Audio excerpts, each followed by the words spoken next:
பைங்கிளின்னு ஒரு மலையாள படம் தமிழ் அவைலபிளாக இருக்குது. டிஸ்கேஸ் ஆயிடுமோ அப்படின்னு சொல்லிட்டு அப்போ அவர் கூட இருக்க ஃப்ரெண்டு ஒரு டேஞ்சரஸான ஐடியா கொடுக்குறாரு.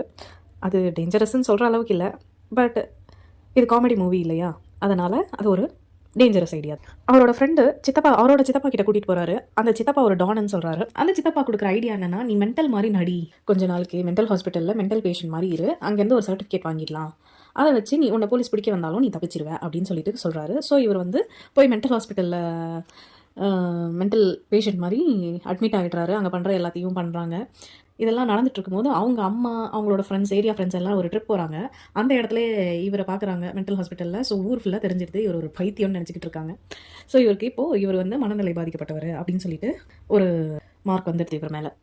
ரொம்ப போர் அடிக்குது, ஒரு ஃபீல் குட் மூவி பார்க்கலாம், இல்லை ஒரு என்டர்டெய்னர் பார்க்கலாம் அப்படின்னு யோசிச்சிங்கன்னா கண்டிப்பாக இந்த படம் பார்க்கலாம். இதில் நிறைய கேரக்டர்ஸ் இருக்காங்க. இதில் ஹீரோட ஃப்ரெண்டுன்னு ஒருத்தர் வராரு. ஃபர்ஸ்ட் சீனில் வந்து சொல்வார், கடைசி வரைக்கும் உங்க கூட தான் இருப்பேன் அப்படின்னு ஒரு டைலாக் சொல்வார். அதுக்கேற்ற மாதிரியே கடைசி வரைக்கும் அவர் கூட தான் இருப்பார்.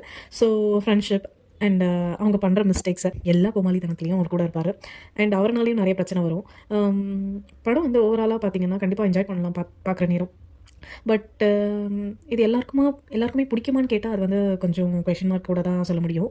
பிகாஸ் நம்ம ஒரு கிளைமேக்ஸ் எதிர்பார்த்துருப்போம், பட் டைரக்டர் வந்து இங்கே வேற ஒரு மாதிரி பண்ணியிருக்காரு. அண்ட் ஹீரோயின் சேர்றாங்களா அப்படின்னு கேட்டால் அதுவும் நீங்கள் படம் பார்த்த அப்புறம் தான் தெரியும் இதில் யார் ஹீரோயின் அதெல்லாம். ஓவராலாக சொல்லணுன்னா எல்லாரோட ஆக்டிங்கும் அவ்வளோ நல்லா இருந்தது. நம்ம ஹீரோ யாருன்னு பார்த்தா சஜின் கோபு, அண்ட் ஹீரோயின் வந்து அனஸ்வரா நடிச்சிருக்காங்க.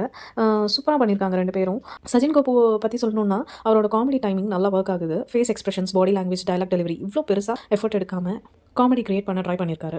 அனஸ்வரா ராஜன் ஸ்க்ரீன் ப்ரெசன்ஸ் வந்து ப்ளசண்ட்டாக இருக்குது. கேரக்டருக்கு தேவையான இன்னசென்ஸ் இருக்குது. ஆனால் ஸ்க்ரீன் பிளே அவங்களுக்கு இன்னும் கொஞ்சம் டெப்த் கொடுத்துருந்தா நல்லா இருக்கும்னு தோணுச்சு. சப்போர்ட்டிங் காஸ்ட்டில் சில கேரக்டர்ஸ் சிரிப்பு வர மூமெண்ட்ஸ் கிரியேட் பண்ணுறாங்க. ஆனால் எல்லாருக்கும் ஈக்குவல் இம்பார்ட்டன்ஸ் கிடைக்கல. டைரக்ஷன் பற்றி சொல்லணுன்னா டைரக்டர் கன்வென்ஷனல் ரூட் போகல. அதுவே இந்த படத்தோட ஸ்ட்ரென்த்தும் வீக்னஸும். ஸ்ட்ரென்த் என்னென்னா நெக்ஸ்ட் சீனில் என்ன நடக்கும்னு ஆடியன்ஸ் கெஸ் பண்ண கொஞ்சம் கஷ்டம். வீக்னஸ் என்னென்னா சில சீன்ஸ் ரேண்டமாக ஃபீல் ஆகுது. காமெடி கனெக்ட் ஆனால் செமையாக என்ஜாய் பண்ணுவீங்க. கனெக்ட் ஆகலைன்னா அதே சீன் ரொம்ப லெங்க்தியாக ஃபீல் ஆகும். படத்தோட ஸ்க்ரீன் பிளே கொஞ்சம் அன்ஈவனாக இருந்துச்சு. பிகினிங் கியூரியாசிட்டி கிரியேட் பண்ணுது. மிடில் போர்ஷன் சில காமெடி பிளாக்ஸ் ஒர்க் ஆகுது. ஆனால் பேசிங் சில இடத்துல ஸ்லோ ஆகுது. எடிட்டர் இன்னும் கொஞ்சம் கிறிஸ்பாக கட் பண்ணியிருந்தா ஓவரால் எக்ஸ்பீரியன்ஸ் பெட்டராக இருந்திருக்கும். பேக்ரவுண்ட் ஸ்கோர் காமெடி மூடு மெயின்டைன் பண்ணுறதுக்கு ஹெல்ப் பண்ணுது. சாங்ஸ் ஸ்டோரியை ஸ்டாப் பண்ணுற மாதிரி ஃபீல் ஆகலை. சினிமாட்டோகிராஃபி கலர்ஃபுல்லாக இருக்குது.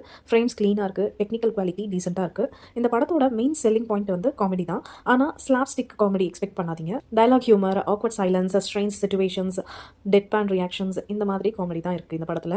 அதனால எல்லாருக்கும் சிரிப்பு வரும்னு கேரண்டி இல்லை. பாசிட்டிவ்ஸ் என்னன்னா டிஃப்ரெண்ட் கான்செப்ட் ட்ரை பண்ணியிருக்காங்க. லீட் ஆக்டர்ஸ் சின்சியராக பெர்ஃபார்ம் பண்ணியிருக்காங்க. நிறைய ஜென்யூன்லி ஃபனி மூமெண்ட்ஸ் இருக்குது. டெக்னிக்கல் குவாலிட்டி வந்து டீசெண்டாக இருக்குது. கமர்ஷியல் டெம்ப்ளேட் ஃபாலோ பண்ணல. நெகட்டிவ்ஸ் வந்து பார்த்தா காமெடி வந்து எல்லாருக்கும் கனெக்ட் ஆகும்னு சொல்ல முடியாது. எமோஷனல் டெப்த் கொஞ்சம் கம்மி. செகண்ட் ஆஃப் பேசிங் வந்து இம்ப்ரூவ் பண்ணியிருக்கலாம். கிளைமேக்ஸ் இன்னும் கொஞ்சம் ஸ்ட்ராங்கராக இருந்திருக்கலாம். பைங்கிலி வந்து ஒரு லவ் பண்ணிடுவீங்க இல்லை ஹேட் பண்ணிடுவீங்க அந்த மாதிரி டைப் படம். மிடில் கிரவுண்ட் ஆடியன்ஸ் வந்து ரொம்ப கம்மியாக இருப்பாங்க. நீங்கள் எக்ஸ்பெரிமெண்டல் காமெடி, குவிக்கி characters, off beat story telling பிடிக்கிற ஆள்னா ஒன்ஸ் ட்ரை பண்ணலாம். ஆனால் realistic drama, strong emotional story expect பண்ணிட்டு போனால் டிசப்பாயிண்ட் ஆகலாம். எனக்கு பர்சனலி இது பர்ஃபெக்ட் படம் இல்லைனாலும், பட் நான் பார்த்த வரைக்கும் என்ஜாய் பண்ணேன். அந்த 2 hours ஓகேவாக தான் போச்சு எனக்கு. பட் கிளைமேக்ஸ் தான் எனக்கு கொஞ்சம் டிசப்பாயிண்ட் பண்ணிடுச்சு. ஆனால் மலையாளம் சினிமாவில் டிஃப்ரெண்ட் ஜென்டர் ட்ரை பண்ணுற கரேஜுக்கு அப்ரிசியேஷன் கொடுக்கணும். என்னோட ரேட்டிங் வந்து 3 out of 5 கொடுப்பேன். உங்களுக்கு பைங்கிலி எப்படி இருந்துச்சு? நீங்கள் இந்த படம் பார்த்துட்டீங்களா? உங்களுக்கு இதில் பிடிச்ச சீன் என்ன அப்படின்றத கமெண்ட்டில் சொல்லுங்கள். உங்கள் ஃப்ரெண்ட்ஸ்க்கு ஷேர் பண்ணுங்கள். வீடியோ பிடிச்சிருந்தா லைக் பண்ணுங்கள். சேனலை சப்ஸ்கிரைப் பண்ணாதவங்க சப்ஸ்கிரைப் பண்ணுங்கள். அடுத்ததான் இன்னொரு வீடியோவில் சந்திக்கிறேன். until then take care, bye bye.